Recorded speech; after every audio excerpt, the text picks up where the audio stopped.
Selamat pagi semuanya. Assalamualaikum warahmatullahi wabarakatuh. Yang saya hormati Pak Erick Thohir, terima kasih Pak atas kehadirannya. Ini hadiah luar biasa Pak di hari Valentine. Pak Erick berkenan hadir di sini. Pak Erick tadi samping saya, di samping saya loh. Hari ini Valentine. Udah lama nggak Valentinean Pak ya? Atau setiap hari Valentine ya Pak ya? Ini sekali lagi saya ucapkan terima kasih Pak Erick. Tadi kalau sama MC disebutkan sukses sebagai ketua satu abad NU, mudah-mudahan kita doakan ke depan juga ketua PSSI ya. Jadi banyak doa baik hari ini buat Pak Erick Thohir. Kemudian yang saya hormati juga Pak Agus Sudibyo, kawan saya dari anggota Dewan Pers periode 2019-2022. Terima kasih Pak atas kehadirannya. Beliau ini hebat ya, bukunya udah banyak. Bahkan di buku yang terakhir itu juga bercerita tentang pikiran rakyat media network dan Promedia Teknologi Indonesia yang media menggunakan model bisnis baru, kalau bahasa Indonesianya itu gotong royong. Kalau bahasa kerennya katanya sharing ekonomi gitu ya Pak ya. Nanti saya akan cerita dikit mumpung ada Pak Menteri di sini, Promedia itu barang apa gitu ya. Kemudian yang saya hormati juga tamu-tamu undangan yang lain, mohon maaf tidak bisa saya sebutkan satu persatu, serta kawan-kawan pemimpin redaksi yang hadir hari ini maupun yang live di seluruh Indonesia, karena pasti nggak mungkin teman-teman hadir semuanya di sini. Pertama-tama saya ucapkan, mari kita ucapkan alhamdulillah karena ini menjadi event pertama Promedia yang diselenggarakan dan dihadiri oleh banyak orang ya. Karena Promedia ini sendiri lahir ketika masa pandemi. Jadi saya akan bercerita sedikit, Promedia itu lahir Juli 2021 ketika pandemi. Jadi ketika pandemi justru kita membangun bisnis media dengan konsep gotong royong. Nah, kenapa sih kita memilih model bisnis ini? Para hadirin sekalian dan Pak Menteri, konon di Indonesia itu ada 50.000 media Pak. Dan ini menurut saya data ini tidak meleset karena setiap saya datang ke kabupaten kota, jumlah media itu ratusan di sana. Kalau seandainya satu kabupaten kota ada 100, kali 500 kabupaten kota itu sudah ada 5.000. Baik yang dikelola perorangan maupun yang dikelola secara profesional. Kenapa ada media yang dikelola perorangan? Karena faktanya seperti itu, karena saking mudahnya bikin media, jadi ada wartawan, yang mohon maaf misalkan kena PHK di media cetak, kemudian karena keahliannya membuat konten, ya dia bikin media pakai WordPress, jadi itu medianya, kartu persnya jadi. Jadi dia sebagai wartawan, sebagai sales, sebagai pemilik media. Tetapi ternyata dari 50.000 media yang ada di Indonesia ini, tidak lebih dari 10% yang mohon maaf hidup layak gitu ya. Jadi tidak lebih dari 10 media yang hidup layak. Kenapa traffic yang cukup besar di Indonesia tadi hanya mengelompok ke 8-10 media saja. Ternyata setelah kami riset ya, kita diskusi sana sini, permasalahan yang pertama adalah kapital Pak. Jadi kawan-kawan yang puluhan ribu tadi itu kalah modal. Nah, begitu kalah modal maka tidak mampu membangun teknologi website yang bagus. Jadi sebenarnya website ini ada tingkatannya, mulai yang gratis sampai yang miliaran bangunnya. Nah, puluhan ribu tadi itu kebanyakan ya gratis. Nah, kalau kita melihat teknologinya teman-teman kita, media-media yang sudah 10 besar nasional itu pasti dia tidak menggunakan teknologi yang gratisan. Kemudian yang kedua adalah kawan-kawan di seluruh Indonesia ini tidak mampu membayar server yang unlimited. Nah, nomor 2 ini yang paling penting. Meskipun kontennya teman-teman seluruh Indonesia ini sebenarnya nggak kalah dengan konten yang dibikin-bikin si 10 besar tadi itu. Membuat kontennya itu teman-teman di daerah itu jago-jago. Tetapi karena konten yang bagus tadi itu terbit di media yang infrastrukturnya nggak bagus, ya yang baca sedikit. Bahkan jarang sekali saya menemukan ketika diskusi itu yang ngobrol, website kamu servernya sebulan bayar berapa? Jarang sekali yang sebulan itu di atas 1 juta. Padahal begitu server ini dibatasin, maka pembacanya akan terbatas. Nah, berikutnya lagi adalah kawan-kawan di seluruh Indonesia yang puluhan ribu media tadi itu, ternyata keahliannya ya hanya membuat konten, strategi, cara cari duitnya belum menguasai. Nah, sebenarnya dari kelemahan-kelemahan itulah lahirlah Promedia yang mensupport teman-teman media di seluruh Indonesia tadi dari sisi teknologi, infrastruktur, strategi, sampai monetisasinya. Sehingga per Januari 2023 kemarin, kalau di video tadi jumlahnya masih 810, kami sekarang se-Indonesia sudah ada 850 media.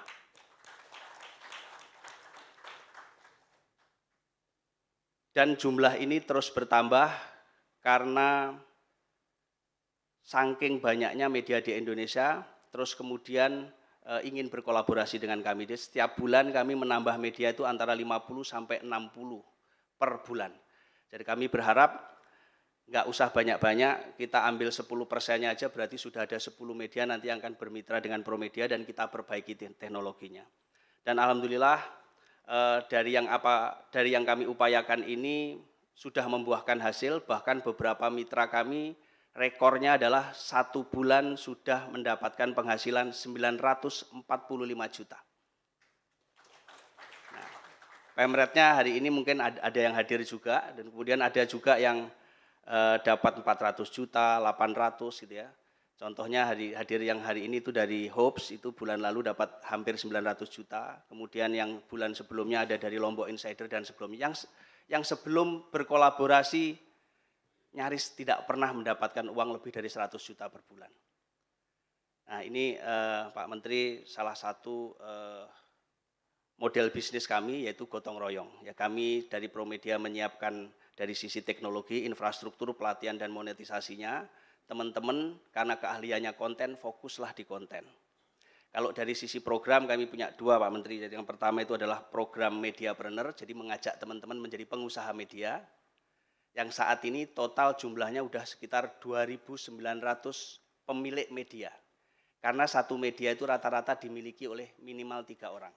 Jadi dimiliki oleh 3 orang. Terus kemudian kalau dari sisi penulis, atau kami nyebutnya konten kreator, sudah lebih dari 7.900 orang. Jadi kita itu kami diam-diam dari Juli sampai hari ini sudah membuka lapangan kerja lebih dari 10.000 orang, Pak. Lalu bagaimana kami menggaji para penulis atau konten kreator? Karena genre kami gotong royong, economic sharing, maka ini kita jalankan dengan bagi hasil, Pak, atau murni syariah sebenarnya. Jadi pemilik medianya bagi hasil, penulisnya pun juga bagi hasil. Rekor tertinggi penulis mendapatkan hasil 1 bulannya 130 juta, Pak. Penulisnya saja, 1 orang, rekor tertinggi. Jadi dulu ketika model bisnis masih yang lama, wartawan itu digaji, rasanya nggak mungkin wartawan dapat gaji 100 juta. Itu nggak ada ceritanya. Even dia pemret pun rasanya nggak mungkin dapat gaji 100 juta. Tapi dengan model bisnis yang dibawa oleh Promedia ini, sistem performance base untuk penulisnya, maka penulis itu punya kesempatan mendapatkan penghasilan yang sangat tinggi. Demikian Pak, sekilas tentang Promedia. Terus kemudian dalam perjalanannya, selain hubungan baik antara Promedia dengan mitra, kami juga perlu ada hubungan antar mitra. Maka lahirlah sebenarnya jaringan Pemret Promedia hari ini, Pak. Jadi sekali lagi sekilas tentang Promedia, nanti lebih lanjut kalau diizinkan saya akan hadir ke tempat Pak Erik nanti, Pak. Kalau diizinkan supaya ada kerjasama lebih lanjut antara Kementerian BUMN dan mungkin BUMN bahwa yang kami lakukan ini uangnya itu ngalir sampai ke daerah, Pak. Jadi uangnya itu enggak hanya berputar di Jakarta, tapi ngalir ke daerah yang saat ini sebenarnya kalau dari kabupaten kota kita sudah ada di 270 kabupaten kota. Dan insya Allah nanti di 2024 komplit di 500 kabupaten kota di seluruh Indonesia ada media kami. Dari saya cukup sekian, sekaligus tadi dipesenin sama panitia bahwa dengan mengucap Bismillahirrahmanirrahim, kepengurusan jaringan Pemret Promedia yang pertama secara resmi kita sahkan hari ini.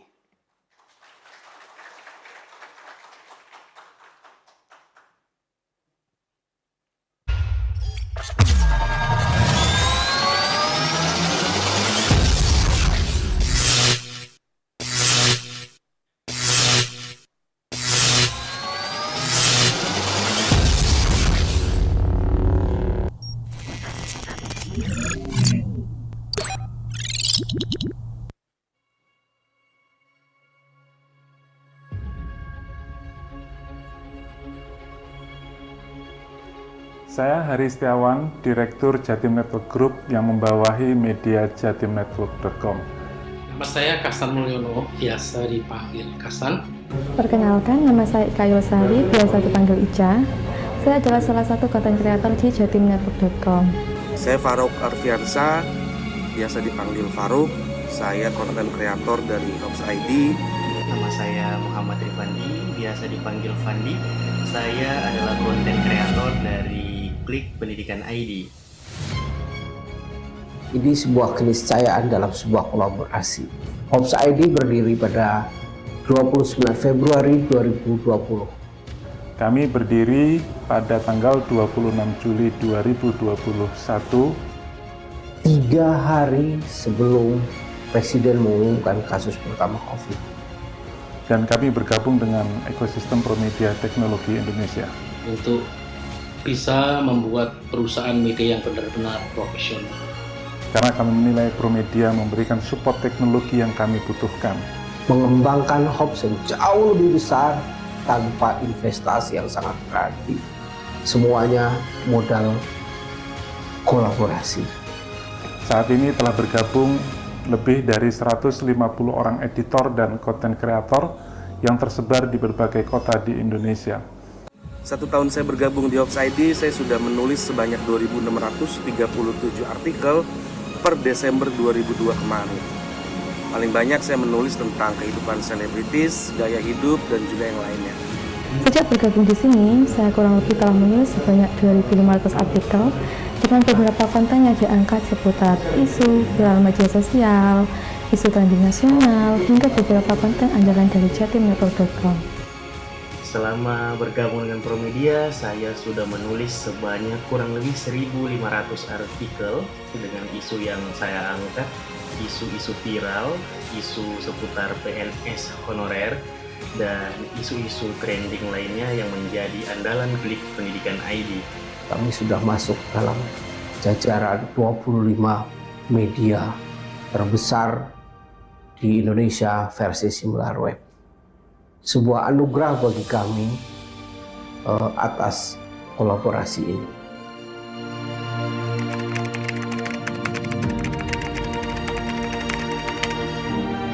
Rekor tertinggi pendapatan yang kami raih pernah hampir 400 juta rupiah per bulan. Alhamdulillah, untuk pendapatan tertinggi pernah kami capai pada November 2022, yakni sebesar 921 juta gross. Untuk penghasilan, saya mencapai tertinggi itu di bulan November 2002 kemarin. Saya memperoleh 33 juta rupiah. Pendapatan tertinggi saya terjadi pada bulan Agustus 2022 dengan nilai sebesar 13,4 juta rupiah. Pendapatan tertinggi saya berada di bulan Desember 2022 dengan pencapaian mencapai 25 juta rupiah.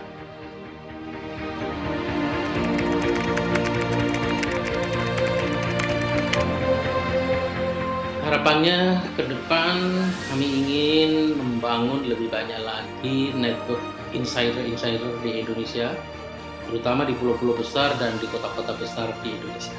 Dan harapan kami ke depan, Promedia Teknologi Indonesia bisa mensupport lebih banyak pengusaha-pengusaha media di berbagai daerah supaya kue iklan yang selama ini berputar di kota-kota besar bisa mengucur hingga ke desa. Mari kita sukses bersama, tentunya dengan kolaborasi bersama Promedia.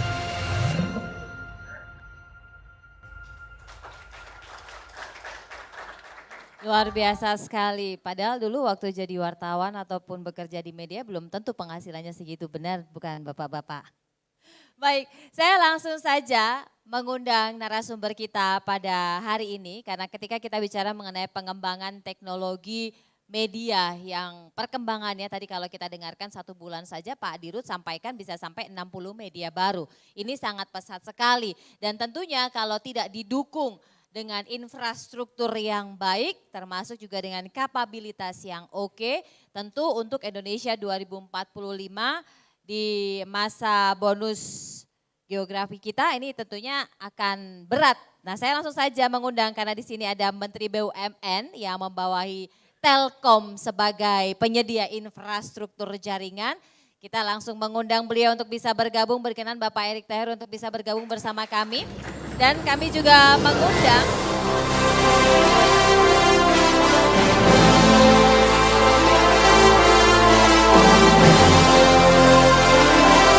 Bapak, ya boleh Pak, boleh. Yang bagus gimana terserah Bapak. Kami juga mengundang Bapak Agus Sudibyo, Ketua Komisi Hubungan Antar Lembaga dan Luar Negeri Dewan Pers periode 2019-2022.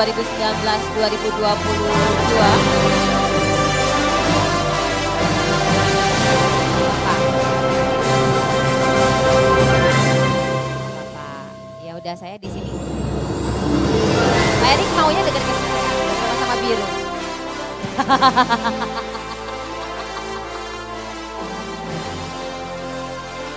Ya, Bapak Ibu, ini bonus demografi sudah tidak bisa terelakkan 2045, tetapi ada lapangan pekerjaan baru yang bisa dimanfaatkan dengan jumlah penduduk kita 270 dan informasi yang diharapkan ini tentunya adalah informasi-informasi terbaik dan tercepat. Tentunya tadi ada bisnis baru ya, ini mediapreneur, begitu benar ya Pak Dirut ya, yang bisa dimanfaatkan dan menjadi celah untuk terus ditingkatkan. Tetapi peningkatan ini tidak bisa dilakukan apabila tidak didukung dengan infrastruktur yang pas, termasuk juga dengan dukungan dari BUMN tentunya Pak. Karena kepanjangan tangan dari pemerintah untuk bisa memfasilitasi kita semua. Saya langsung saja persilahkan kepada Bapak Menteri untuk bisa memberikan pandangannya mengenai kehadiran dari Promedia ini, termasuk juga 800 media yang ada di bawahnya. Dan bagaimana kemudian BUMN bisa mendorong percepatan bagi mediapreneur termasuk juga mereka yang ada di dalamnya untuk bisa berkembang dan mendukung agar Indonesia gemilang di 2045. Silakan Pak Menteri. Assalamualaikum warahmatullahi wabarakatuh. Salam sejahtera untuk kita semua. Shalom, Om Swastiastu. Nama budaya, salam kebajikan. Ini konteksnya bukan dukung-mendukung. Yang harus diinjakan ke bumi itu bagaimana persepsi kita membentuk sebuah ekosistem. Ini yang selalu kita sering tertinggal. Kita dulu bicara ekosistem sumber daya alam. Ada hutan tertinggal. Baru sekarang ini kita bicara ekosistem baterai listrik aja nih. Nikel kita mulai coba lakukan. Nah konteksnya apa mengenai ekosistem ini juga sama. Bahwa ekosistem ini kalau kita tidak ya... Pak Jerry, ayo silakan maju. Ini kami penting. persilakan Bapak Wamendak untuk bisa bergabung. Terima kasih Bapak Wamendak. Karena support dari Mendak Iya. juga penting gitu. Ini kripto di sini, tapi udah geser sih sekarang ke OJK. Nah, kalau kita bicara ekosistem, ini yang kadang-kadang kita itu selalu dilema. Kita selalu terjebak dengan ekosistem yang dibuat orang lain. Apakah yang dibicarakan ekosistem Cina, ekosistem Amerika, kita tuh nggak punya ekosistem kita. Tadi kalau bicara dukungan, udah luar biasa pemerintah BUMN mendukung media itu sendiri. Tetapi yang kita belum sadari, ini terima kasih Wamendak datang. Ekosistem iklannya itu bukan di sini. 85% iklan itu kalau kita bicara digital ya, kita bicara digital dulu. Itu ada di mana? Di Facebook, di Google, sama di TikTok. Ya tadi ada pendapat memindahkan iklan dari kota ke desa. Setuju, sangat setuju. Tetapi kita belum tuntasan ekosistem di langitnya. Ketika kuehnya itu makin kecil buat kita, makin besar buat mereka. Ini saya bukan berarti anti asing loh, ini the fact. Sama ketika dulu kita bicara sumber daya alam, kita berpuas diri dengan nilai 1 miliar US dollar untuk nikel. Tetapi setelah diturunkan sekarang nilainya 33 miliar.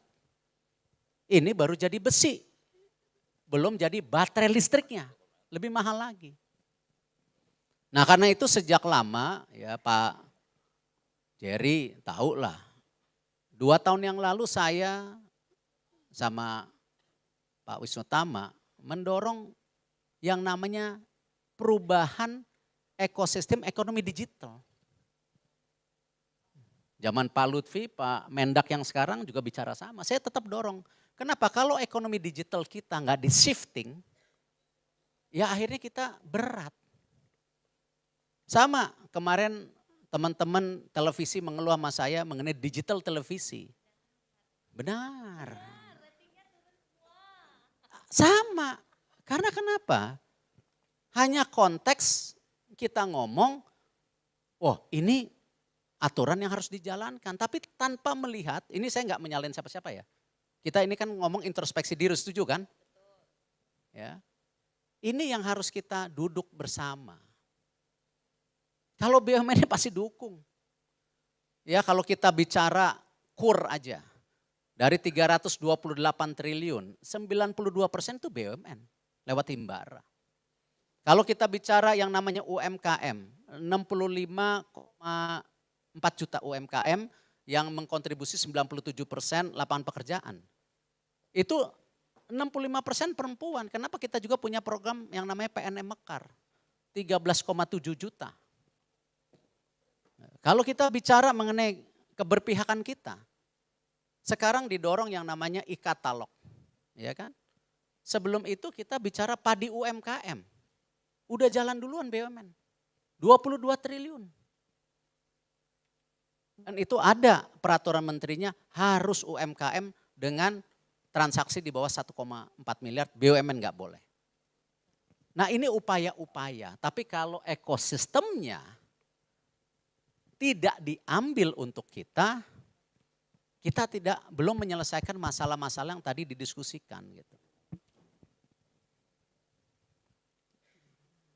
Kami Pak Sandi. ucapkan selamat datang kepada Menteri Pariwisata dan Ekonomi Kreatif. Boleh Pak langsung Sandi, bergabung? Abang Sandi Uno. Iya langsung Pak, langsung maju ke tampil. Udah ada Wamendak juga ini. Datang. Ini hari biru nasional semuanya.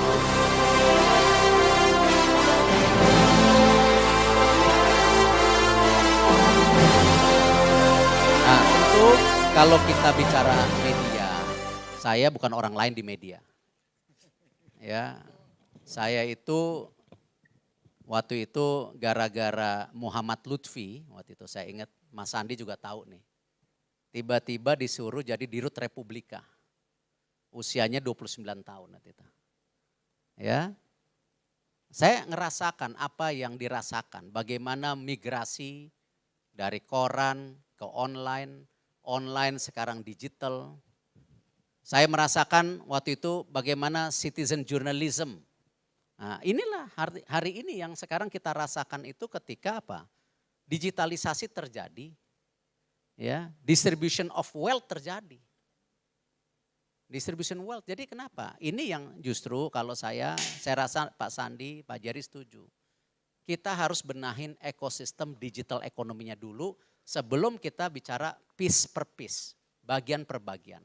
Karena ini nggak menyelesaikan. Gitu. Itu aja dari saya. Terima kasih Pak Erik. Pak Erik ini memang benar kalau beliau sampaikan beliau bukan orang baru di media. Karena the one and only orang yang bisa membuat perusahaan TV BEP sebelum waktunya cuma beliau. Ketika itu TV One bisa BEP sebagai anak buah nih bangga juga Pak. Bisa deket-deket Bapak, mudah-mudahan kesuksesannya nular gitu ya Pak ya. Cuman sampai sekarang kok saya nggak jadi masuk BUMN ya Pak. Cucu perusahaan. Baik, terima kasih Pak Erik. Dan kalau bicara tentang mediapreneur tentu tidak lepas juga dari konten kreator yang ada di dalamnya. Nah ini tak lepas juga peran dari Kemenparekraf yang sudah sangat luar biasa mendorong.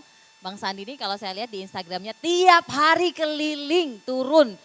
Bukan ke dapil tapi ini menyapa para penggiat seni dan juga kreativitas begitu ya. Pak Sandi silahkan dengan kehadiran dari Promedia ini kita tentu ingin mendengar tanggapan dari Pak Menteri. Monggo Pak Menteri. Tanggapannya positif banget dan selamat untuk Promedia yang dalam waktu singkat saya diberitahu sudah capaiannya 800 media ya sudah ya. 800 di sini 788 media anggota dan tersebar di 198 kota, dan sebelum teknologi digital ini akan sangat sulit kita bisa mencapai jaringan seperti ini. Jadi saya ucapkan selamat dan luar biasa, ini adalah bagian dari subsektor ekonomi kreatif yang juga sangat berkembang pesat, dan untuk itu kita ingin memberikan sebuah pantun. Belum cakep. Berangkat kerja dari Kampung Bandan. Tentunya dengan semangat dan bahagia. Bersama Promedia, informasi senantiasa disebarluaskan. Ayo Pak Erik, Pak Jerry, mari bangun narasi positif untuk pariwisata Indonesia. Saya senang sekali dan apalagi ada Pak Erik. Tadi Pak Erik mengingatkan kita kepada itu kejadiannya hampir 25 tahun yang lalu.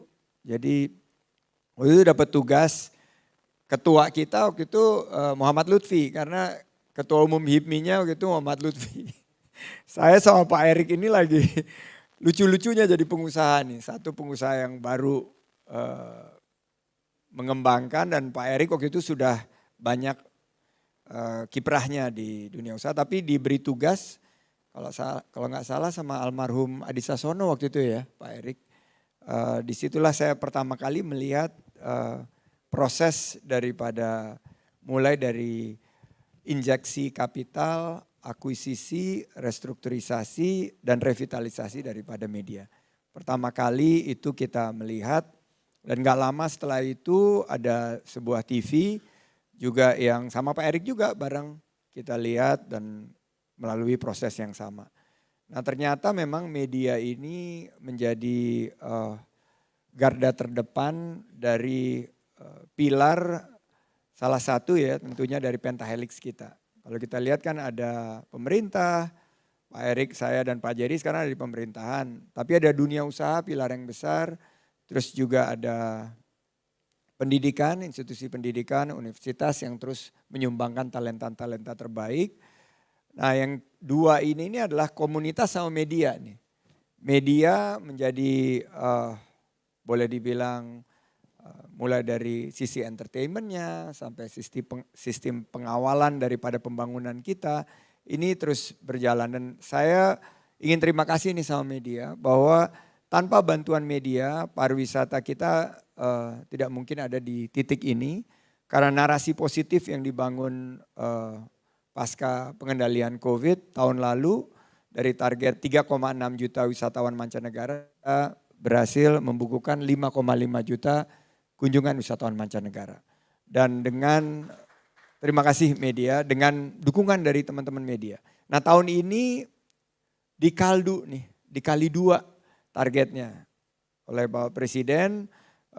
Ya bagus capaiannya tahun ini ditingkatkan 7,4 juta wisatawan mancanegara, dan ini yang paling butuh media. 1,4 miliar pergerakan wisatawan Nusantara. Nggak akan mungkin kalau nggak ada media yang terus menyuarakan sisi-sisi positif. Nah itu dari segi positifnya.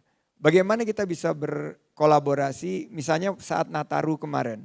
Kita memprediksi hampir 50 juta pergerakan wisatawan Nusantara. Nggak nyampenya 40 juta. Kenapa? Setelah kita lihat big data kita, ternyata banyak yang membatalkan wisatanya setelah mendengar berita ada cuaca yang ekstrim. Nah karena cuaca yang ekstrim itu diberitakan seakan-akan di seluruh Indonesia, padahal di daerah-daerah yang tidak cuacanya ekstrim itu akhirnya mereka membatalkan kunjungannya. Padahal yang mungkin hanya terdampak tuh di pantai utara Jakarta dan di beberapa pesisir. Nah mungkin ke depan kami bisa bekerja sama dengan teman-teman media, bagaimana narasi yang tepat, apalagi ini menyangkut terhadap setiap pergerakan, ini hasilnya adalah geliat ekonomi. Tahun lalu 1,1 juta lapangan kerja baru diciptakan di sektor parekraf, dan capaiannya mencapai 3 kali lipat, 3,3 juta lapangan kerja baru. Nah dengan dukungan media saya yakin 2024 target kita 4,4 juta lapangan kerja baru bisa tercipta. Terima kasih dan sukses untuk Promedia. Luar biasa. Terima kasih Pak Menteri. Ini ada Wamendak juga. Sebelum nanti kita ke Dewan Pers tentunya bagaimana kemudian menjaga marwah dari media itu sendiri. Saya ke Pak Wamendak. Silakan Pak Wamendak. Terima kasih Pak Brigita, yang saya hormati Pak Erik, Pak Sandi, dan juga Pak Agus, dan Bapak Ibu teman-teman media. Tentu ini menarik, tadi mungkin sudah disampaikan banyak oleh Pak Erik, Pak Menteri BUMN, dan juga Pak Sandi, Pak Menteri Parekraf. Saya mungkin fokus dari sisi kaitannya dengan perdagangan, digitalisasi, dan juga program-program yang kami lakukan di Kementerian Perdagangan. Nah, mungkin karena tadi topiknya saya diberitahu salah satunya adalah soal NFT dan juga kripto. Saya mungkin mengulas sedikit soal bagaimana kripto sebagai aset komoditas yang selama ini juga sudah kami regulate di Bapepti, di bawah Kemendak, itu menjadi salah satu aset yang potensial. Jadi saya ingat waktu saya jadi Wamen 25 Oktober 2019, itu pengadministrasian dan juga regulasi dan juga policy terkait dengan kripto belum begitu komprehensif ya. Tapi begitu kami datang, kami melihat, kami menyaksikan, dan kami mengetahui potensi-potensi yang ada dalam transaksi kripto ini luar biasa. Singkat cerita, kami coba untuk bentuk asosiasi, ketemu dengan stakeholders, ya, melihat bagaimana ini pertumbuhan dan perkembangan dan transaksi dan sebagainya. Akhirnya kami memutuskan untuk meregulasi itu di bawah Bapepti. Itu 2019, transaksinya belum begitu banyak. 2020 mencapai 64,9 triliun rupiah, Pak Erik, Pak Sandi. Lalu 1 tahun kemudian, saya ingat betul itu, 1 tahun kemudian, dari 64,9 triliun rupiah kripto aset komoditas menjadi 859,4 triliun rupiah. Bisa dibayangkan kenaikannya sangat luar biasa, average per hari itu 2,3 T. 2,3 triliun rupiah Pak Erik, Mas Sandi. Ini yang menunjukkan bahwa sangat luar biasa potensinya, dan register account yang sudah KYC yang tadinya cuma 5 juta di tahun 2019 sekarang menjadi 16,2 juta. Artinya ini potensi yang luar biasa. Kenapa? Karena kripto ini bisa secara langsung ataupun tidak mendongkrak ekspor kita. Ekspor kita yang sekarang neraca perdagangan kita by the way surplus sepanjang sejarah tertinggi sepanjang Republik di angka 59,4 triliun. 49,4 miliar US Pak Erik, Pak Sandi. Nah ini salah satu produk yang juga kita bisa jadikan sebagai potensi untuk ekspor. Nah tentunya ya kita kalau lihat banyak sekarang anak-anak muda beli kripto, token-token, kalau kita beli Bitcoin, beli Ethereum biasa. Tapi kalau orang Amerika, orang Eropa, orang Afrika bahkan beli token-token yang dari kita. Produk Indonesia, made in Indonesia 100% yang adalah salah satu kreasi karya anak bangsa. Nah ini bisa menjadi salah satu komoditas untuk mendongkrak ekspor. Dan itu sudah kita lakukan dan akan kami lakukan terus. Ya walaupun tadi Mbak Brigita bilang nanti ke depannya ini mungkin akan ada pelimpahan wewenang ke OJK. Tapi kita masih ada waktu 2 tahun dan juga 6 bulan semenjak undang-undang diberlakukan melalui P2SK. Nah ini masa ini yang terus kita coba cari. Nah ini hubungannya dengan digitalisasi penting. Kenapa? Karena saya sepakat dengan yang tadi Pak Erik sampaikan. Infrastruktur digital ekonomi itu penting. Dan saya ingin sampaikan juga bahwa kita harus adaptif. Pemerintah harus adaptif terhadap perubahan-perubahan dan inovasi yang ada terkait dengan digitalisasi. Saya ingat betul tahun 90-an saya yakin Pak Erik dan juga Pak Sandi merasakan. Dulu kalau kita mau sambung internet, ya belum ada tuh provider-provider kayak sekarang. Kita sambung lewat modem, sambung klien telepon. Dan saya ingat betul tahun 93-94 ada salah satu pengurus dari Asosiasi Penyedia Jasa Internet. Dia itu membuat bisnis untuk menyediakan layanan dengan modem. Tapi itu digugat Pak Erik, Pak Sandi. Dipermasalahkan, dipolisikan ke aparat. Kenapa? Karena dianggap katanya kalau kita nyambung internet itu nyolong pulsa telepon. Itu harus 90-an. Apa jadinya kalau kita masih dalam persepsi menerima pemahaman seperti itu? Nah, saya yakin penetrasi internet akan menjadi lebih lambat. Untungnya alhamdulillah puji Tuhan pada saat itu banyak pegiat-pegiat pemikir-pemikir yang jauh ke depan yang melihat bahwa ini harus segera dimulai tata fondasi implementasi untuk menjadikan ya, infrastruktur digital yang sekarang kita dapatkan dengan mudah akses ke internet dengan lebih efisien. Nah, maksud saya adalah pemerintah harus dan saya yakin kita semua di sini dan kita juga yakin dan percaya dan sepakat bahwa yang namanya adaptasi terhadap inovasi itu harus. Kebijakan pasti datang belakangan. Menyikapi sebuah inovasi. Nggak mungkin kebijakan datang duluan baru inovasi. Kalau gitu bukan inovasi namanya. Nah ini yang kita ingin harus address, harus underline, harus garis bawahi. Dan saya terima kasih kepada teman-teman media, pro media dan semuanya. Yang selalu juga cepat tanggap responsif terhadap bagaimana perkembangan digitalisasi. Dan juga tentunya dituangkan kepada program-program keseharian. Contoh, saya mungkin karena saya dari Kemendak, saya ingin sedikit sharing. Di Kemendak kami menargetkan 1000 pasar 1 tahun untuk terdigitalisasi. Dari mulai alat pembayaran sampai jual beli sampai koneksi ke marketplace. Saya hampir setiap hari kerja kita ke pasar, bapak-bapak, bapak-ibu sekalian, dan menyaksikan bagaimana pembayaran yang sederhana itu dilakukan kerjasama dengan BI melalui KRIS. KRIS itu QR Code, Quick Response Indonesian Code Standard, yang dipasang ke lapak-lapak. Jadi kita nggak cuma gerak ke pasar modern, Mbak Brigita, tapi kita juga ke pasar-pasar becek, pasar tradisional. Kemarin saya baru dari Riau, sebelumnya dari NTT, sebelumnya dari Padang, dan sebelumnya dari Kalimantan. Nah nanti minggu depan saya mau balik lagi ke Jawa Timur. Ini kita menyaksikan, memastikan gerai-gerai lapak-lapak pakai KRIS. Nah masalahnya nggak cuma efisiensi dan practicality dari digitalisasi, tetapi satu hal yang mungkin orang belum tahu, ini inklusi keuangan.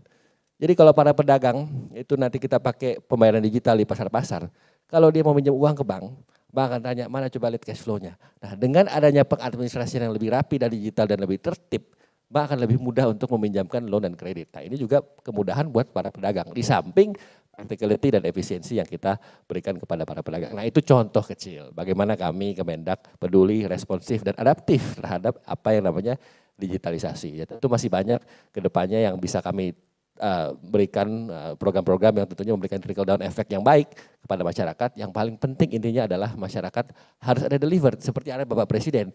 Kita kalau bikin kebijakan hanya sending, tetapi juga delivered. Nah, delivered itu adalah dampaknya terhadap masyarakat dirasakan.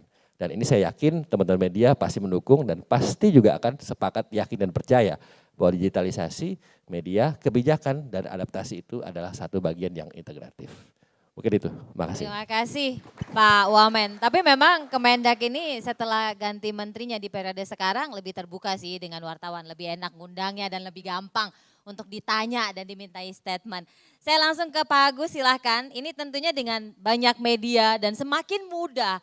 Bahkan tidak punya dasar jurnalistik pun bisa punya media. Ngeri gak sih kadang-kadang Pak? Ya ngeri tapi ya ini realitasnya seperti ini.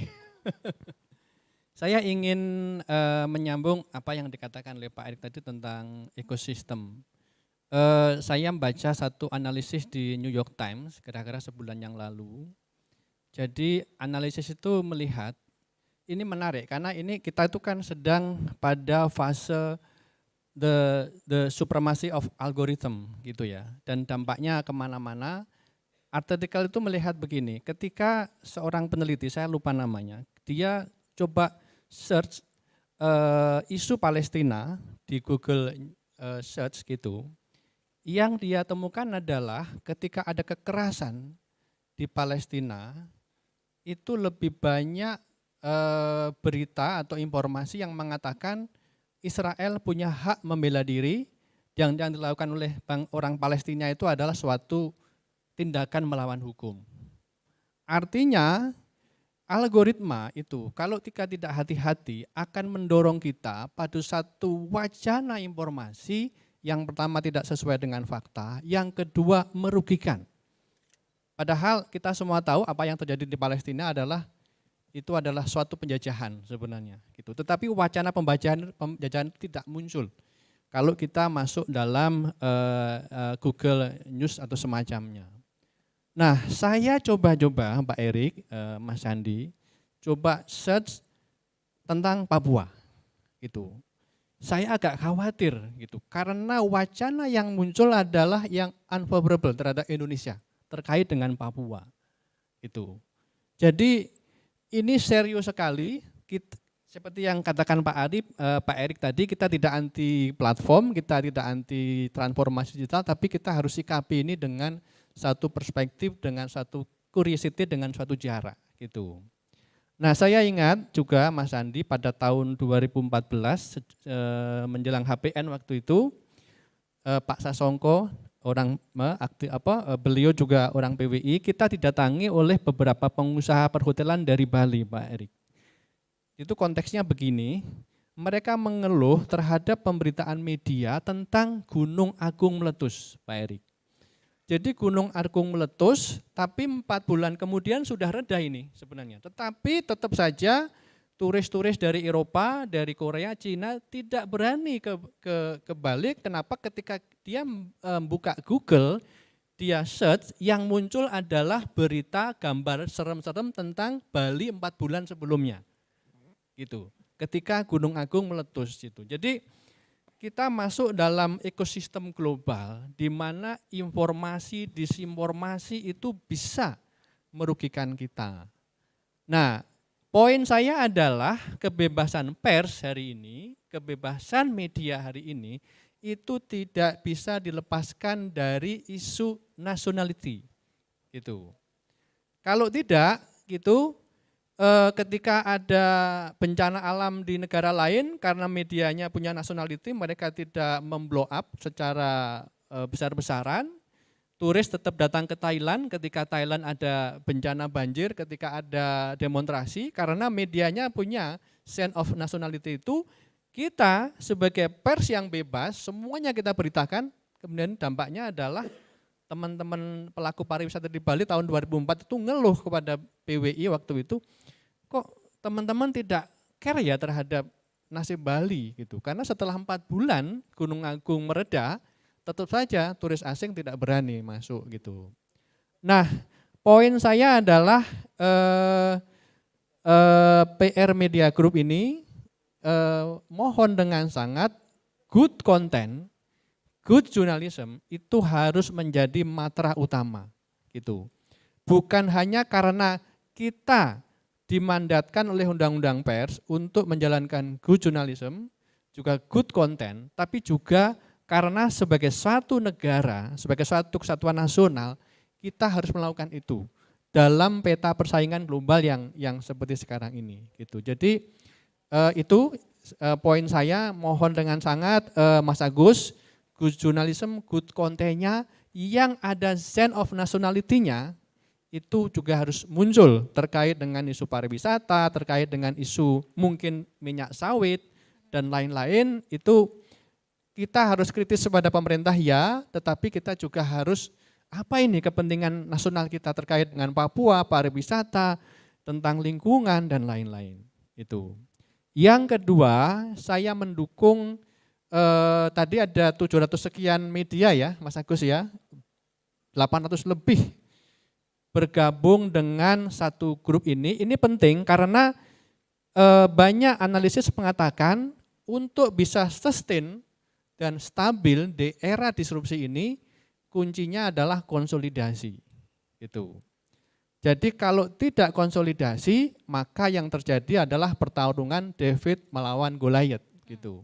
Saya tidak bisa membayangkan satu media bernegosiasi langsung dengan Google. Mungkin hanya media-media besar yang bisa itu ya. Ini dalam konteks sebentar lagi kita akan memiliki publisher right. Pak Erik ya, mudah-mudahan tahun ini bisa disahkan peraturan presiden tentang publisher right, dan yang pertama-tama harus disiapkan oleh teman-teman media di Indonesia adalah kemampuan bernegosiasi dengan platform. Dan ini luar biasa, 800 media bergabung dalam satu wadah. Tepuk tangan untuk teman-teman. Ini landasan yang kuat untuk pertama konsolidasi, yang kedua bernegosiasi kolektif menghadapi platform. Yang ketiga, diversity of contents. Gitu. Jadi media sosial hari ini itu sangat identik dengan bad content. Yang saya baca kenapa Facebook berubah jadi Meta itu karena sebenarnya ada problem brand recognition. Facebook di mata para pengiklan global dunia dianggap sekarang negatif itu sebagai nama, maka diubah jadi Meta. Jadi saya kira media-media konvensional harus konsisten dengan good content, good journalism, karena apa? Itu diversity-nya. Apa yang tidak bisa disubmit, diberikan oleh media sosial, mari kita berikan, yaitu good content dan good journalism. Gitu. Jadi saya kira good content, good journalism itu terkait dengan idealisme kita sebagai media dan sebagai wartawan, tetapi itu juga strategi bisnis, apa yang tidak bisa disediakan oleh new kompetitor kita, Google, Facebook dan lain-lain, itu disediakan oleh teman-teman karena yang saya tahu tren di Eropa misalnya para pengiklan itu mulai merilik lagi media konvensional dengan syarat media konvensional yang konsisten dengan good journalism dan good content. Saya kira itu, Mbak. Terima kasih. Terima kasih, Pak Agus. Memang iya sih, saya baru kemarin izin bapak-bapak pulang dari Turki, Istanbul baik-baik aja tuh. Ankara baik-baik aja tuh, yang memang bermasalah hanya daerah-daerah terdampak gempa. Tapi bagaimana media mereka bisa meng-create bahwa Istanbul baik-baik saja, itu memang perlu dicontoh Pak, supaya aman bagi pariwisata karena kaldu tadi ya Pak, kali dua. Baik, saya persilakan kepada audiens yang ada di sini untuk bisa merespon apa yang disampaikan oleh para narasumber, karena di sini sudah ada 2 menteri dan 1 wakil menteri serta ada Dewan Pers yang bisa memberikan penjelasan lebih lanjut berkaitan mengenai tema besar kita, bagaimana kemudian Indonesia Emas 2045 dalam kaitannya dengan media yang tergabung di Promedia. Silahkan Bapak Ibu. Ini Pak Ketua JPP ada yang mau disampaikan, ini kan membawahi banyak media. Silakan, langsung todong aja lah, karena dia ketua pasti mewakili anggotanya. Baik, terima kasih Mbak Rikita, Pak Menteri, Pak Erick Thohir, Pak Sandi, kemudian Pak Jerry dan Mas Agus Sudibyo. Satu pertanyaan saya untuk semuanya, ya. Apa yang harus dilakukan oleh kami di media, terutama untuk mempersiapkan era digitalisasi ini untuk menuju 2045 yang akan datang. Itu saja mungkin. Terima kasih Mbak Brigita. Silakan yang lain dari audiens yang ada di sini. Oke, saya boleh minta tolong dibantu. Ini jangan sampai aku juga.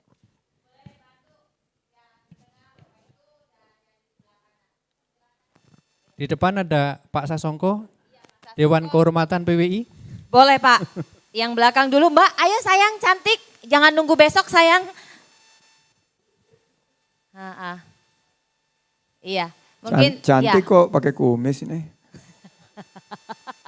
Baik, terima kasih. Saya Adam Adhari dari Banten. Kalau tadi Ketua Umum JPP Nasional menanyakan apa yang harus kami lakukan, kami sebaliknya Pak. Ini khusus untuk Bapak-Bapak yang di depan. Apa yang Bapak lakukan juga untuk mengantisipasi berbagai hal, termasuk salah satunya kekhawatiran dari Pak Agus Sudibyo ya. Itu juga kekhawatiran kami Pak. Karena banyak hal juga memang yang digulirkan oleh tenaga kuat dari asing sana, sehingga mereka menggulirkan keyword yang akhirnya kami tangkap, dan ini juga perlu disaring secara luas. Nah, ini juga perangkat mungkin konsep apa yang Bapak siapkan untuk mengantisipasi semua itu. Terima kasih. Terima kasih Pak Adam yang pakai topi Pak Tino Sidin. Sebelah kanan boleh dikasihin Pak, minta tolong biar cepat.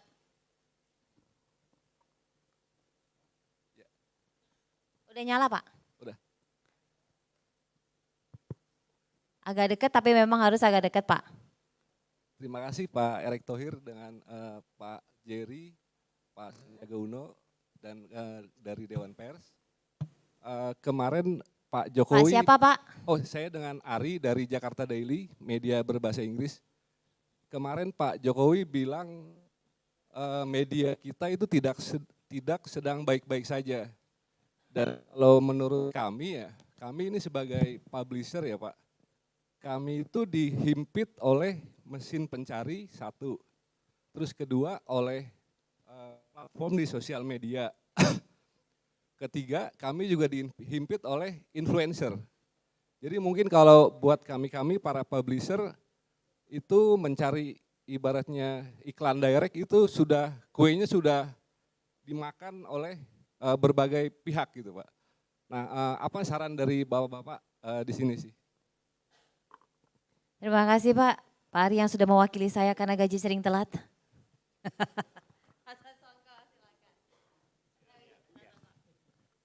Ya baik, terima kasih Pak Erick. Kemarin yang Pak Jokowi di HBN kan 60% dari iklan itu masuk ke asing, tapi kalau digitalnya 85%, jadi lebih ngeri lagi. Lalu Pak Erick menyarankan penataan ekosistem. Itu saran yang bagus, cuman caranya tadi gimana Pak? Sebab kayaknya juga tidak mudah dalam pengertian ketergantungan berbagai hal termasuk teknologi tadi. Nah ini saya kira Pak Erick perlu pada forum ini bisa memberikan kiat-kiat untuk bagaimana mengembalikan ekosistem atau paling tidak menyeimbangkan. Karena ini sudah sangat tidak seimbang kan, kalau hanya 15% bagaimana. Jadi televisi juga Pak Khairul Tanjung sudah mengeluh, televisi itu diapa-apain nggak bisa naik, bahkan cenderung turun. Diapa-apain sudah, pakai kreativitas macam-macam. Jadi kami minta pandangan dari Pak Erik, caranya bagaimana dan apakah mungkin negara pemerintah melakukan itu melalui kewenangannya. Untuk Pak Agus, publisher right ya, kemudian juga konten yang lebih katakanlah dalam konteks Pak Jokowi lagi nih, karena baru pulang dari Medan kan. Pers bertanggung jawabnya itu sekarang ini kan dituntut Pak Agus. Tapi apa yang bisa dilakukan sementara masyarakat masih terkontaminasi sedemikian rupa, di mana media-media mainstream ini boleh dikatakan juga ya pasti kalau dikatakan tersisih tidak, tapi artinya bukan lagi mendominasi dari arus informasi itu. Ini juga ditanyakan Pak, supaya nanti Promedia, Pak Agus dengan pasukannya ini, saya setuju sekali bahwa Promedia ini juga kalau ikut-ikutan yang seperti itu ya melanggengkan tadi ketidakseimbangan dari ekosistem tadi. Yang terakhir Pak Sandi, ingin sedikit digambarkan Pak, tadi kan selalu dikeluhkan atau ditargetkan tentang Wisman. Kalau dalam pandangan kami juga wisatawan domestik ini juga semakin luar biasa loh Pak. Jadi wisata ini seperti menjadi kebutuhan pokok sekarang. Orang bisa tidak membeli baju baru atau tidak membeli mobil baru tapi untuk berwisata. Saya kira itu bagaimana Pak untuk wisatawan yang lokal tetapi juga dalam kaitan dengan media, tidak hanya media mainstream tapi juga media secara keseluruhan. Terima kasih untuk 3.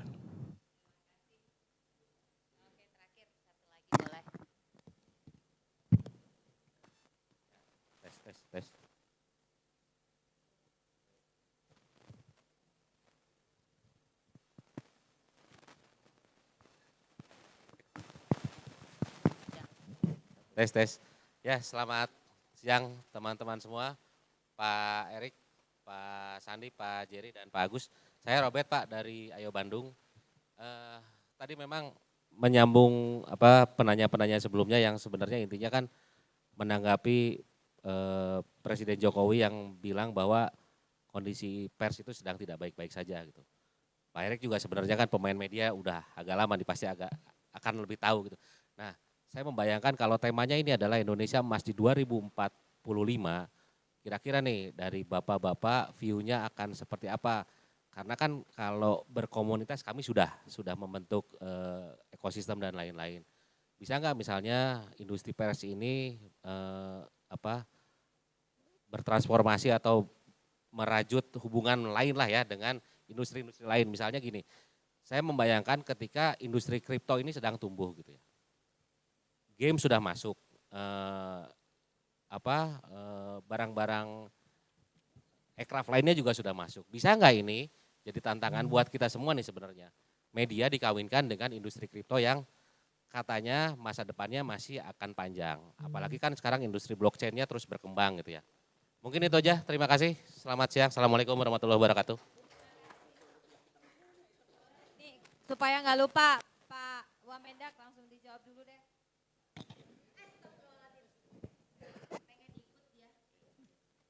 Baik, makasih. Tadi saya mau jawab dulu, izin Pak Erik, Pak Sandi, Pak Agus soal kripto ya. Ini saya pikir bagus ya, karena gini ke depannya saya sepakat nih ya. Kripto kalau di Indonesia ini saya harus tegaskan dulu untuk sekarang per hari ini itu adalah komoditas. Ya. Bukan alat bayar. Ya. Alat bayar di Indonesia cuma satu, namanya rupiah. Dolar pun nggak bisa kita pakai buat alat pembayaran. Kita mengacu comply kepada undang-undang dan juga BI yang menyatakan bahwa alat pembayaran di Indonesia ini hanyalah rupiah. Nah, tetapi kripto adalah komoditas yang kedepannya nanti di Undang-Undang P2SK ini akan di OJK banyak hubungannya dengan aset digital. Nah ini menarik, kenapa? Karena gini, mungkin teman-teman media lebih paham dan lebih expert soal bagaimana komunitas-komunitas kripto pegiat dan dihubungkan dengan industri dan komersial di dalam dunia kripto itu sangat potensial. Ya, contoh misalnya, saya kasih sedikit gambaran ya. Ini banyak ada beberapa game-game online ya, yang harus main pakai token kripto.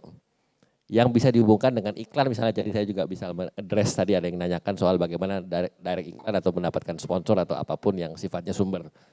Nah ini bisa dikawinkan dengan bagaimana media masuk ke dalam komunitas tersebut. Nah, eksklusif, iya betul, tetapi banyak komunitas yang sudah mulai membuka diri untuk menarik industri-industri media dan juga teman-teman media untuk tidak hanya untuk promosi dan sosialisasi, tetapi untuk aspek komersialisasi ke depan dengan kerjasama. Nah, saya cuma ingin menyampaikan bahwa sisi komersialnya itu ada. Ya, dan bagaimana itu potensial, kenapa? Karena ini besar. Ya, saya ingin sampaikan mungkin NFT yang sekarang lagi hits, lagi booming itu banyak juga awalnya disupport oleh promosi-promosi media-media konvensional. Nah ini disinilah mungkin teman-teman media juga bisa mungkin ya ke depannya terlibat secara lebih aktif dan mungkin secara lebih intensif dalam bagaimana mengkapitalisasi atau mengutilisasi potensi-potensi untuk komersialisasi tersebut. Karena itu besar. Jadi kalau tadi dibilang direct iklan tradisional atau konvensional sulit, atau mungkin menggandeng YouTuber influencer juga udah mungkin kompetitif. Nah, coba lihat di YouTube, coba lihat di pegiat-pegiat kripto dan komunitas. Karena itu membernya luar biasa. Saya pernah masuk ke dalam satu komunitas di salah satu platform di Telegram itu bisa ratusan ribu membernya. Ya, yang memang terhubungkan satu sama lain dengan lebih integratif. Nah, maksud saya adalah ini bisa dijadikan salah satu wahana atau platform. Saya bicara dari sisi perdagangannya dan sisi komersialismenya, bagaimana ini bisa dijadikan salah satu tolak ukur. Nah yang kedua, banyak juga yang tadi saya bilang, token-token lokal dan game online lokal. Nah, gimana caranya kita dapat duit dari game online? Ya mungkin dihubungkan dengan digitalisasi dan media. Kalau kita main game, download gratis, nggak usah bayar. Masuk ke gadget kita tanpa bayar, tanpa dipungut biaya. Begitu kita main, kita agak sedikit suka sama gamenya, kita mulai klik fiturnya satu ada yang bayar Rp10.000 atau mungkin $1. Tapi kalau yang klik yang download ada 1 juta orang, 10 juta orang Mbak Brigita, bahkan 100 juta orang dikali itu Rp10.000 dan itu satu fitur, satu game biasanya lebih dari satu fitur, dikali lagi berapa? Nah di situ adalah sumber yang bisa dipromosikan oleh teman-teman media. Nah ini saya ingin sampaikan bagaimana potensi-potensi ke depan ini ada. Ya tentu kalau dari segi konten, pemberitaan dan juga objektivitas dan independensi dan segala macam itu kan lebih masuk ke dalam ranah bagaimana media mempertanggungjawabkan isi dan hasil-hasil yang diberitakan. Tapi kita juga perlu bahas sisi bagaimana media ini survive ke depan. Dari yang tradisional, konvensional seperti yang Pak Erik katakan, mulai dari radio, TV, koran, cetak, elektronik dan seterusnya. Yang saya bisa bayangkan beyond our imagination ke depan itu adalah bentuknya lebih kepada komunitas-komunitas yang disambungkan dengan industri-industri digital. Salah satunya adalah kripto dan NFT. Mungkin itu. Baik, Pak Erik, ini banyak pertanyaan ke Pak Erik. Jawabnya agak panjang dikit nggak apa-apa ya? Boleh Pak. Tadi kalau dibilang media tidak baik-baik saja. Sebenarnya BUMN dulu waktu diminta Pak Jokowi awal juga BUMN tidak baik-baik saja. Hutangnya banyak, ya, korupsinya banyak, problemnya banyak gitu.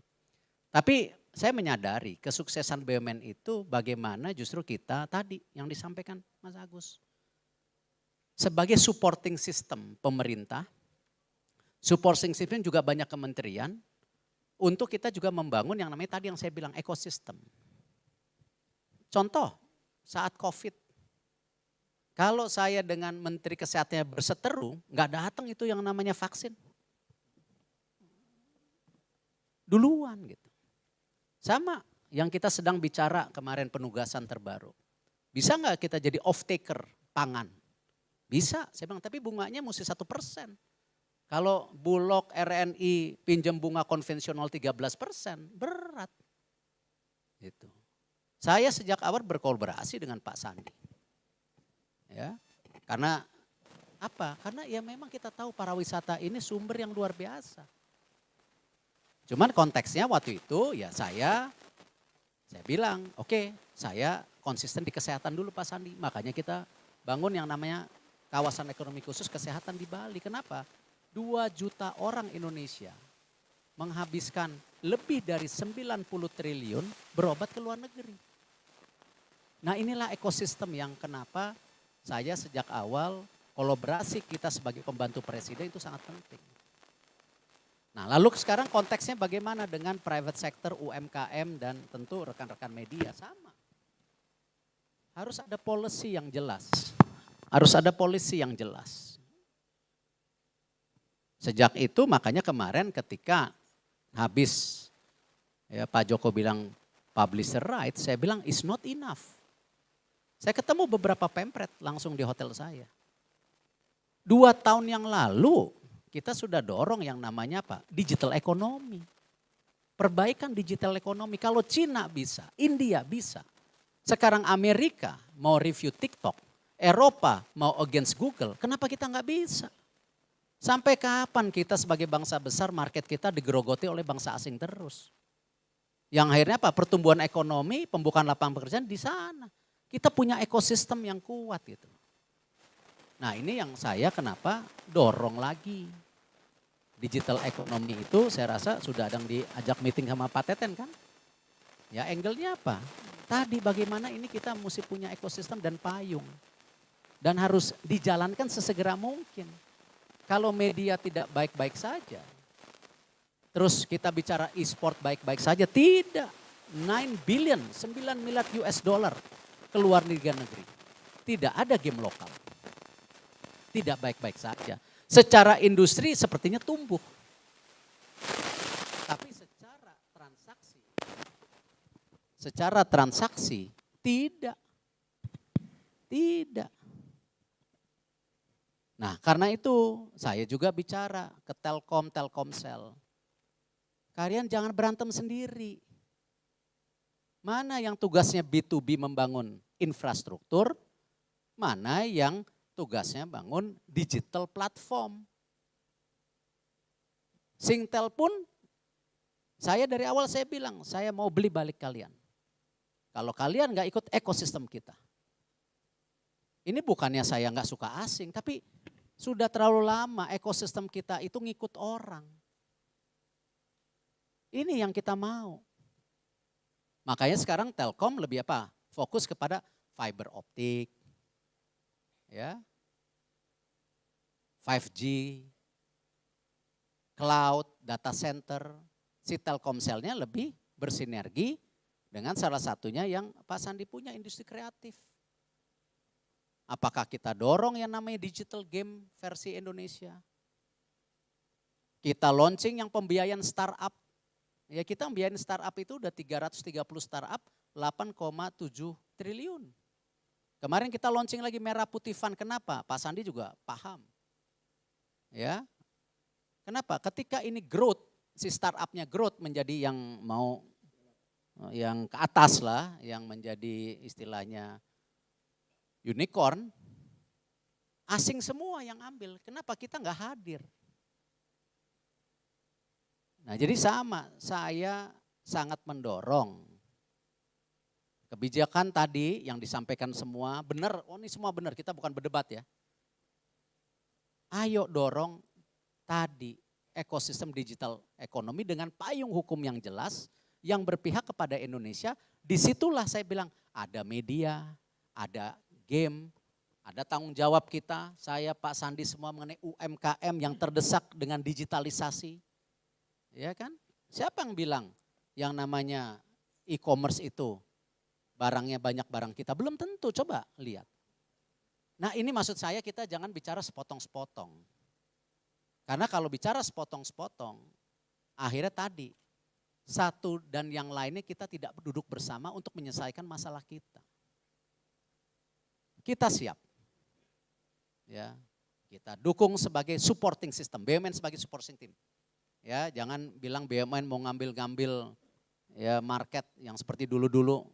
Pengusaha menengah habis karena BUMN supply satu dengan lainnya, pengusaha daerah habis enggak. BUMN tidak mau menjadi Menara Gading. Ya, enak dilihat, keras dipegang. Tapi konteksnya BUMN harus sehat.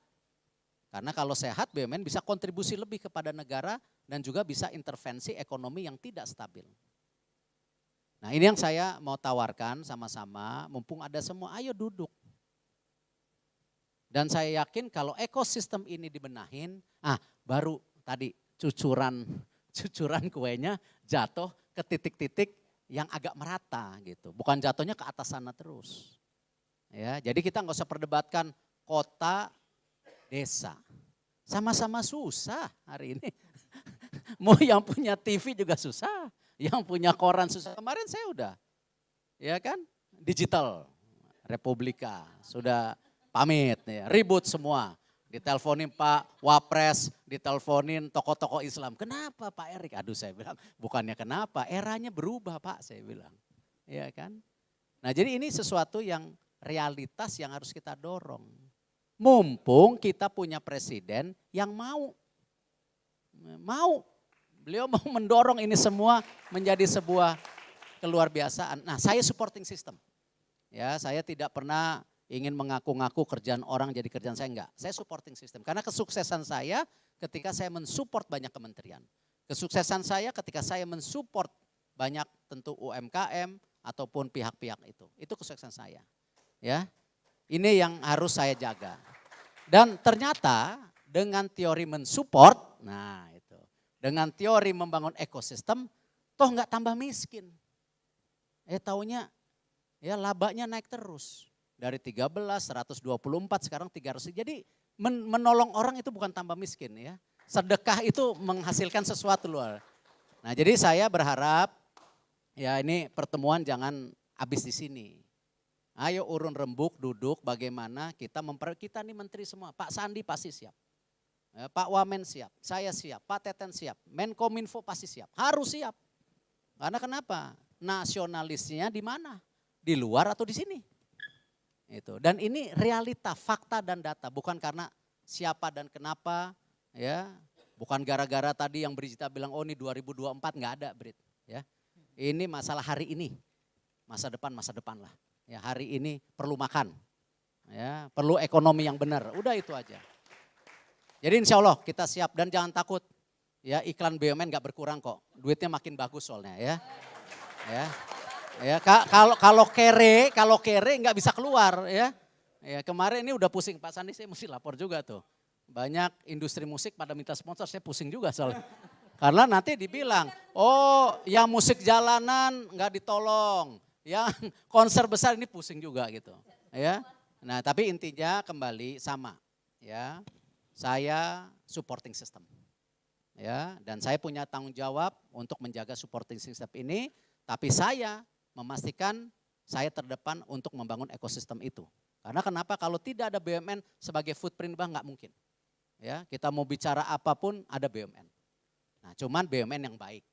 Jangan juga BUMN dipimpin oleh oknum-oknum yang mementingkan diri sendiri. Ya, ini yang saya bersihkan gitu. Terima kasih. Ya udah cocok lah, bukan cuman PSSI levelnya ya kan. Bang Sandi, masuk kan? Doain woi. Berapa hari lagi? Nah. Valentine Iya, jangan dulu. cuman PSSI lah kalau levelnya Pak Erik nih.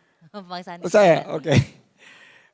Saya nggak banyak menambahkan, tapi tadi ada dua yang disampaikan. Pertama, saya baru ikut sebuah konferensi namanya NES Summit. Nah Summit itu yang digagas oleh seorang bernama Nasir Yasin yang dulu dia di PayPal, terus sekitar 5-6 tahun yang lalu dia quit, terus dia buat konten sendiri. Dan kontennya ini dia sebut sebagai Nas Daily. Nah Nas Daily ini sekarang sudah ekosistemnya sekitar 60 juta dan setiap hari dia menyampaikan informasi 1 menit. Nah ternyata tadi Pak Agus bicara algoritma, saya menangkap bahwa apa sih yang namanya algoritma kok kita kompleks banget gitu. Dijelaskan bahwa algoritma is audience. Jadi siapa sih audience kita? Inilah yang akan menentukan nanti. Pertama, kalau dilihat daripada audiens kami di Parekraf, ya 45 juta masyarakat Parekraf. Ada 13 subsektor di pariwisata, mulai dari hotel, restoran, kafe, maupun 17 subsektor di ekonomi kreatif. Kuliner, fashion, kriya, aplikasi, games yang Pak Erik sampaikan tadi, kripto ada juga. Karena itu masuk di digital economy, ada musik, film, animasi, televisi, radio, lengkap itu. Nah, inilah audiens kita. Nah, kenapa dia sampai dibeli sama pemerintah UAE dan ditaruh di Dubai? Karena dia punya konten. Jadi buat teman-teman media, konten is king. Nah, menurut saya nggak usah takut. Saya justru melihatnya gelas ini setengah full. Kenapa? Kalau urusan konten, orang Indonesia mah nggak ada kalahnya. Nah, yang disampaikan tadi betul banget. Kita harus menciptakan ekosistem. Kenapa? Karena konten kita ini berdasarkan research, konten kita ini sangat menarik karena konten-konten kita itu bisa ditampilkan dalam waktu yang sangat singkat dan grab attention. Data terakhir menunjukkan attention span dari generasi milenial dan generasi Z adalah 8,25 detik. Waktu saya memulai menciptakan konten, di awal saya masuk ke dunia public service ini tahun 2016, attention span-nya 7 menit. Bayangin, dalam waktu 7 tahun, dari 7 menit ke 8 detik. Jadi ini challenge, tapi orang Indonesia kan hebat-hebat kan, dengan thumbnail, dengan banyak yang sebut clickbait dan lain sebagainya. Orang Indonesia paling jago kayak gitu-gitu. Nah, tinggal kreatif, pakai P belakangnya, kreatif. Nah, terus kita punya kemampuan untuk personalize, localize, customize, and smaller in size. Dari segi berita-berita misalnya. Nah, yang Pak Jokowi sampaikan kemarin, saya ngelihatnya ini beliau memicu dan memacu diskursus yang sangat penting. Sebelumnya, 2 hari sebelumnya saya kedatangan sama salah satu petinggi dari yang agregator, placement agents, dan lain sebagainya. Saya tanya, berapa dari total iklan Indonesia nih yang kalian place? Dia bilang sekitar 1/3. Ada berapa perusahaan total? Mungkin hitungan jari 5. 5 hampir 80%, 90% dari seluruh iklan yang diciptakan. Nah, saya lihat bedah, oke, let's see. Karena di bawah saya juga kan, di bawahnya ekonomi kreatif. Siapa nih yang place iklan-iklan ini? Fast moving consumer goods. Shampoo, sabun, deodoran, segala macam. Terus kan kita akhirnya bisa rumpunnya, oh ini fast moving consumer goods. Siapa lagi? Mungkin financial services. Keuangan, oke. Mulai dari bank, perusahaan teknologi, fintech, dan lain sebagainya. Nah, menurut saya Pak Jokowi ini lagi mendorong kita untuk apa yang disebut sebagai affirmative action. Tapi nggak usah tertulis, nggak usah dibuat regulasi karena akan lama lagi. Kuncinya kalau perusahaannya cuma 5, terus yang placement agentnya itu juga beberapa, ini bisa sekali asal ada kemauan. Nah, saya bilang kalau dilihat dari perusahaan-perusahaan ini, siapa sih creative agentnya atau creative talentnya? Ya orang-orang Indonesia juga. Nah, tinggal bagaimana kita memberikan peluang, memberikan ruang agar mereka menjadi pemenang. Satu lagi data yang sangat penting, dan ini disampaikan ya, bahwa akhirnya yang diperlukan itu bukan hanya follower yang banyak atau views yang banyak, tapi ternyata engagement. Jadi diperlihatkan gitu, ada satu konten prank yang nonton hampir 8 juta orang. Satu lagi konten menerangkan inflasi dengan bahasa anak-anak sekarang, kekinian. Kita ngomong banyak bahasa-bahasa yang sulit kan, misalnya pariwisata. Ternyata anak-anak sekarang nggak ngomong wisata. Anak-anak sekarang ngomongnya healing. 80% orang healing. Begitu kita ngomong, ya wisatawan mancanegara, mereka nggak ngerti. Jauh banget gitu dari healing is benerin feeling. Healing is refreshing. Healing is nggak bikin kepala pening. And healing is jangan sampai kantong kita kering. Nah, itu yang bahasa. Nah, Dua konten ini, satu tentang inflasi yang dijelaskan dengan bahasa kekinian, yang nonton nggak nyampe 1 juta. Impactnya luar biasa. Yang prank ini nggak ada impactnya sama sekali, sementara yang konten tentang inflasi ini engagementnya dan muter-muter terus. Nah, saya ingin men-challenge juga kita semua, apalagi ada Pro Media yang ada 800 media. Ini gunakan kesempatan ini, Bapak Presiden sudah membuka ruang yang diskursus, semua orang termasuk advertising agency sekarang, wah, lagi karena presidennya udah ngomong gitu. Tapi jangan ya lewat begitu aja, jangan berhenti di sini gitu loh. Harus ditransformasikan dan saya lihat ini peluang kita. Misalnya dengan BUMN, nah ini minta tolong juga nih. Pak Presiden bilang, F1 Powerboat nih Pak Erik dengan in-journey-nya akhir bulan ini. Pak Sandi kok gaungnya gak kedengeran? Ya Pak, betul, memang gaungnya gak kedengeran, tapi tiketnya sudah habis terjual. Saya barusan ngomong sama Maya, May, emang tiketnya habis Pak Sandi. 2023 menit di loket.com habis gitu loh. Jadi memang kita tuh pengen healing, orang-orang Indonesia tuh pengen healing. Nah tapi Presiden bilang, mana gaungnya? Ya kita tolong dong teman-teman media digaungkan, karena Presiden kita juga ada, dia digital update, dia yang juga ngelihat. Kalau nggak ada di trendingnya page-nya Pak Presiden, yang kena tegur saya gitu loh. Siapa? Nanti saya coba datang di Pro Media, tolong digaungkan F1 Powerboat. F1 Powerboat ya, habis itu FIBA basketball.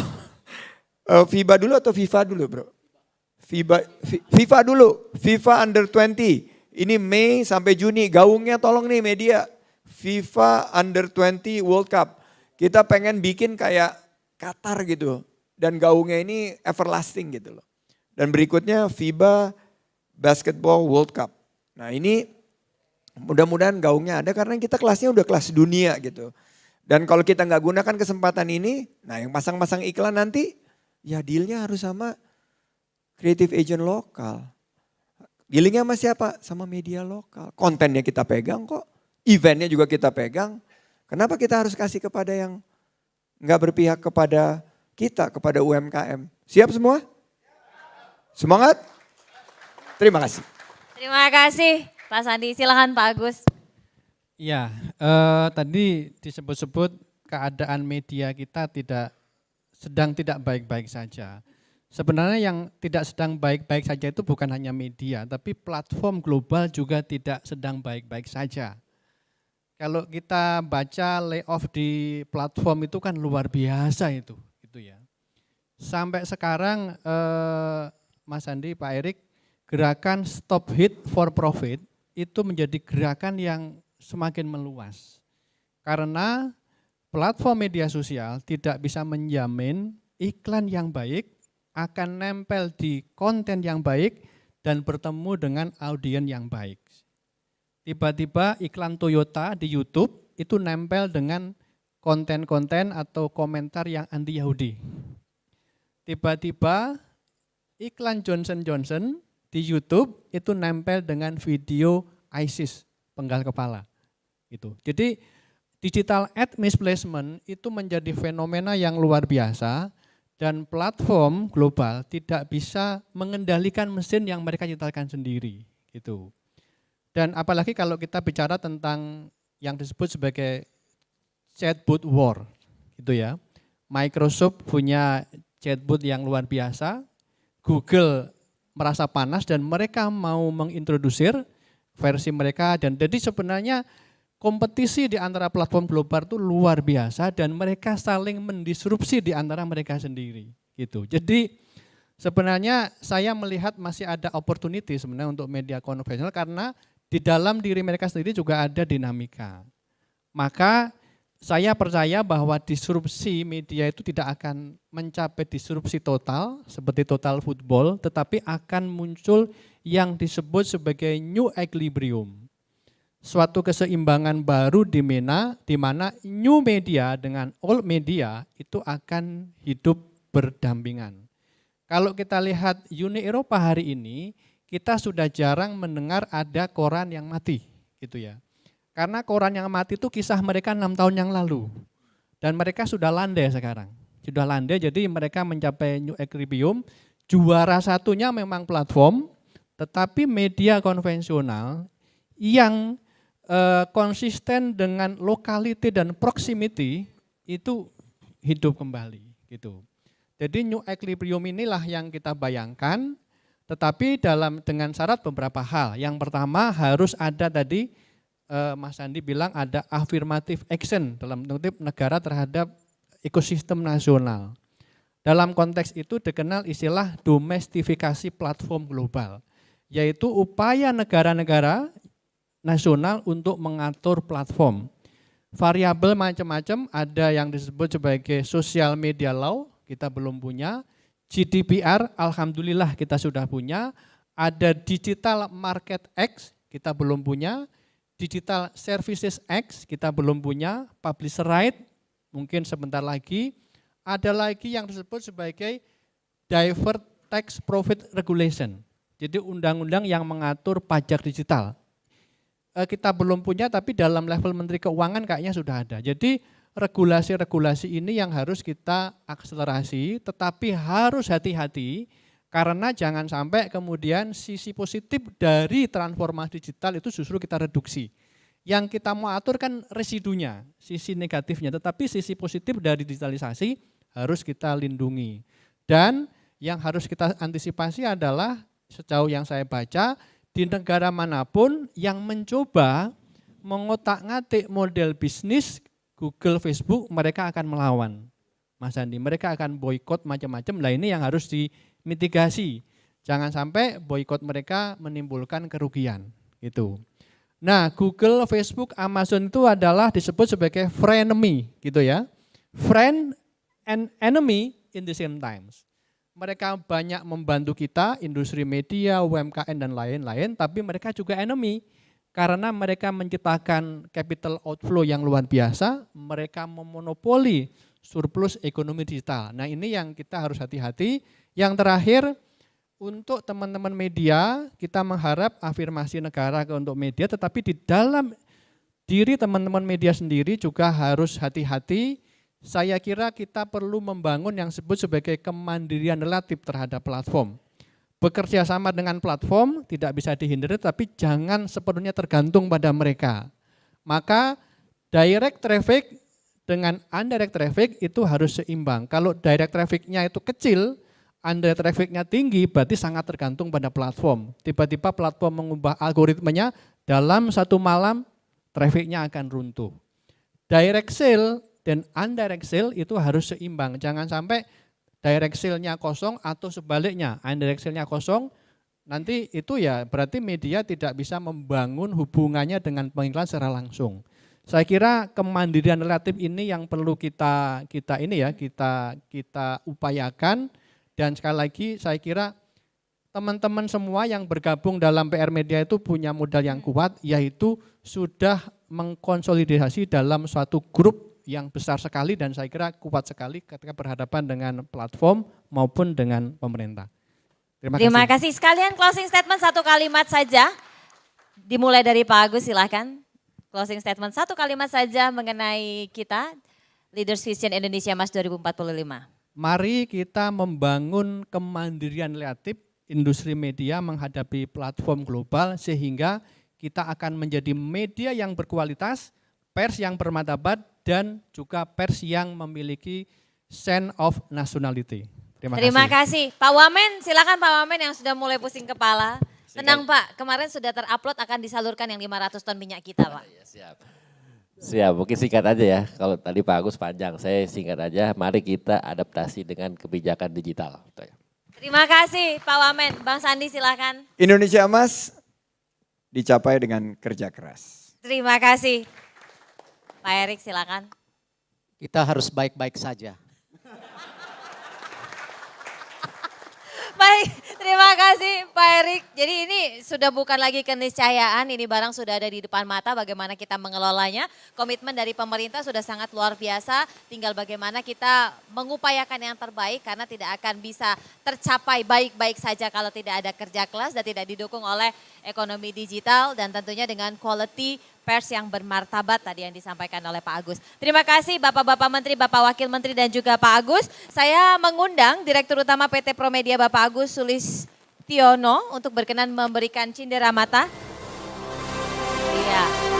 Kepada Bapak Menteri yang sudah berkenan hadir dan kepada silakan boleh langsung diberikan kepada para menteri yang sudah berkenan hadir terlebih dahulu.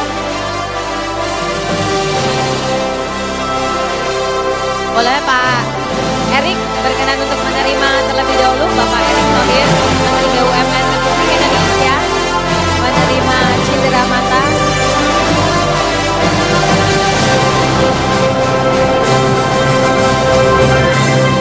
Selanjutnya Bapak Menteri Pariwisata dan Ekonomi Kreatif,